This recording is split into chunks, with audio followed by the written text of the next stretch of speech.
So, Dr. Herman, thank you again for sitting down with us. It is almost go time. It is closer by the day. It feels busy and exciting right now. So how are you feeling now that we're almost there?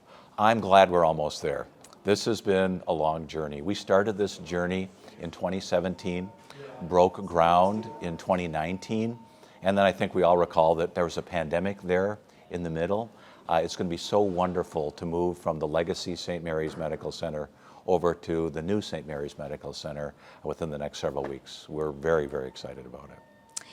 And you've given countless tours or been on part of countless tours. Are there a couple of parts that kind of really wow people every time that maybe that you remember that people have said to you, like, wow, Dr. Herman?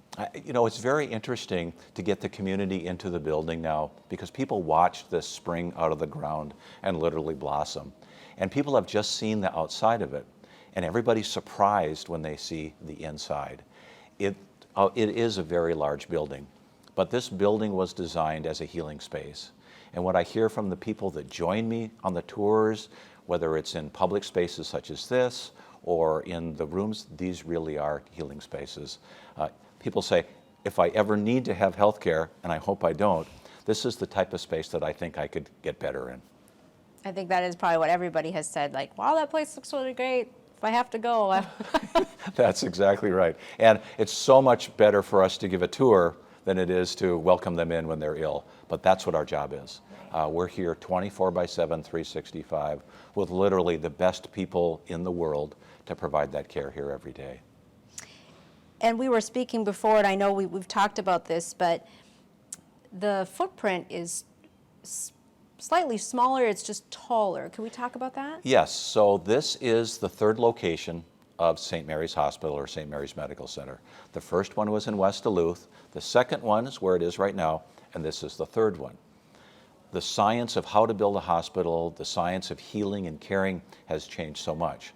So we'll be moving from the hospital in several weeks, but this has about 250,000 square feet less than the hospital we're moving from. And that's even with going from rooms that they call semi-private or double occupancy to all single rooms here at St. Mary's Medical Center for the care of the patient and the care of the family. But this will be a little bit smaller. That's more efficient. That's fewer steps for our patients, for the care providers and clinicians, and for the families that come to visit as well. So for those who think, oh, it just seems so much bigger, it actually is smaller, and the care will feel still comfortable. Very, and care will be comfortable and very intimate as well. Yes. And, you know, because of this major investment, the largest private investment in Duluth's history, some people may be concerned, like, well, does this mean it's going to cost more to go to the new hospital, or is that not really something we need to worry about? You know, the size of the building you build and the expense that goes into the building is not factored all into the cost of care. So when we negotiate with insurance companies, we can't go, well, we have a new building. Really, that's what the rates are. And the rates are also set by the state and by the federal government for many of our patients, actually the majority of the patients. But this will be a more efficient facility. The lighting will cost us about 20% less. Water will use about 25% less. So our goal for this was to make this sustainable and great care. And you mentioned earlier too that a lot of the extra things that you see that make it just shine are donations driven. That's right. We have been very fortunate as we designed the building. We had a lot of options that we could put into the building to make it more welcoming, to take it from that sterile care provider part of it to make it more welcoming and a better healing atmosphere. And I'm very proud and very grateful to say that we've had many, many donors that have given us significant funds to help make this welcoming. And they did it out of gratitude for the care that's been provided to them before, and as part of their investment in this city, this region, where we all live. And you mentioned we're going to have the same caring staff that we've grown and used to or see over at the current hospital. Yes. But have you had to hire a few more, maybe to supplement? Well, in the moving part, we are hiring more people, but we continue to hire all the way through the pandemic and all the way through last year and continue to hire this year. Last year, we brought on over 3,300 new employees to Essentia Health. Included in that 3,300 are over 700 RNs that we've hired during that time. And we will continue to do that this year and in the years beyond. Is it kind of been a challenge, though, just because the workforce in general all over the place is kind of tight? So are you trying to fight for good staff from other parts of the country? I think everybody in the country, everybody in the world understands the challenges to recruit and retain a workforce. What I'm proud to say is that our recruitment has been much better than the national average, and our retention has been much better than the national average as well. That doesn't mean we don't have challenges, but we're very proud to be in the position that we are. And you mentioned that the challenges earlier today, you know, or you probably have heard there's going to be a picket at the open house or outside during the Right. open house. You know, they have some concerns about staffing, but it sounds like you're working through some of these issues. Yes, we're very confident that our staffing every day is what it needs to be to care for our patients. And we work closely with our nursing union and every union that we work with here at St. Mary's Medical Center and across Essentia to make sure we have the right people at the right place at the right time. Right, because you're not opening a new hospital and wanting anything like that to No. disrupt, obviously, the care. Certainly not. We built this, and as we've built other facilities, to advance the care, not to interrupt the care. And of course, moving day is coming up and very highly coordinated, I'm sure, lots of practicing and Yes. everything. After that, the big move, you know, there's probably be some settling in. If I'm a patient, what would maybe I expect that would be like, maybe for people who are going to be in the hospital in the next I few think weeks? the expectation, which will be the reality, is they'll get the same great care that they've always gotten in the legacy St. Mary's Medical Center. It will be here. Do I think there'll be challenges along the way? I think anytime you move into a new spot, there is, you know, where was this and where's that, and pull that stuff together. But from a quality and safety standpoint, that's a 5-star CMS hospital across the street, which is in the top 13 to 14% of hospitals across the country. This will be the same 5-star CMS hospital here. I think any of us that have moved, you know, households, whether it's in the same town or from one city to another city, recognize the challenges that go with moving. There are people that are experts in moving hospitals, and as a matter of fact, we signed a contract for the teams to help us move from one hospital to this hospital before we even broke ground for the hospital.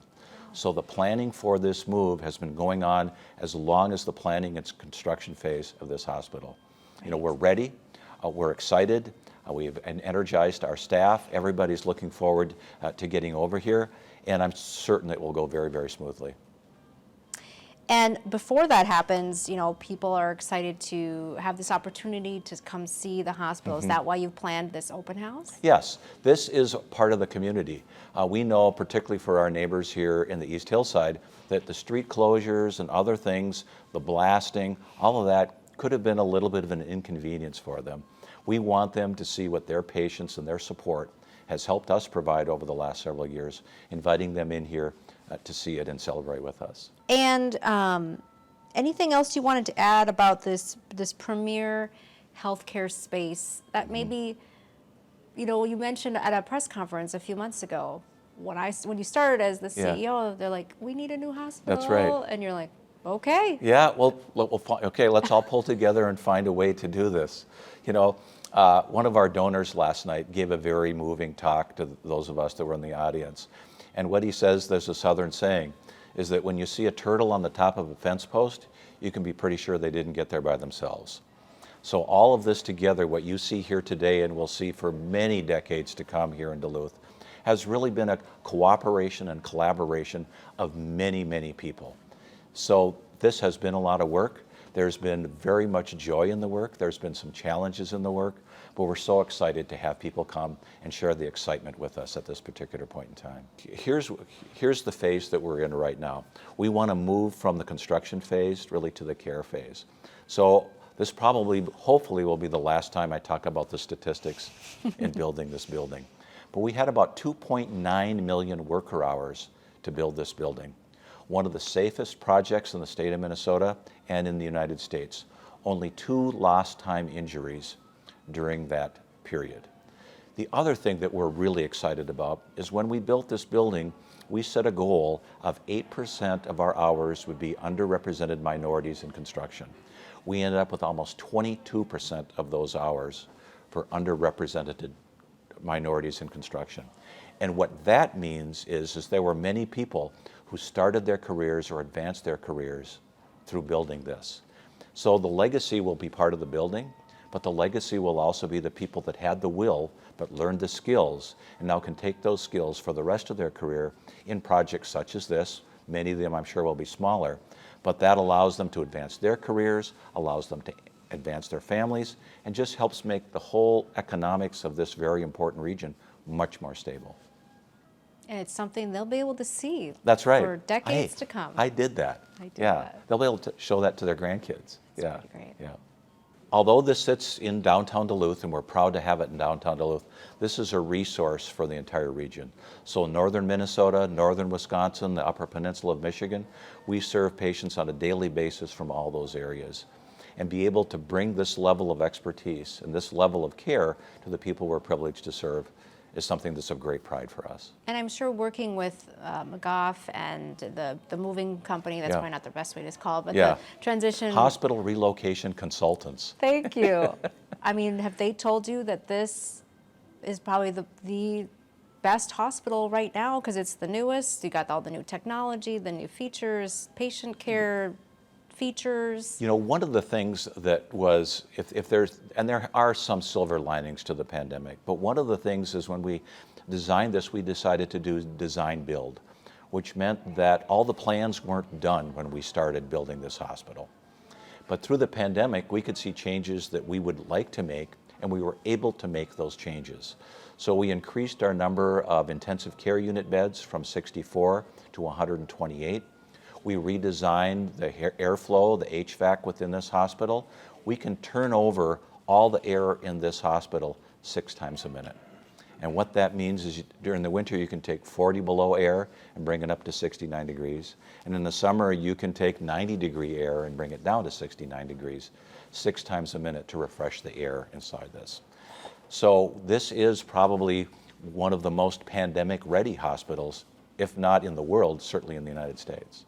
Let's hope we don't have to test it out That's for a while. We're not interested in testing, but it's like being a scout, you know, be prepared. That's right. Thank you, Dr. Herman. Thank you.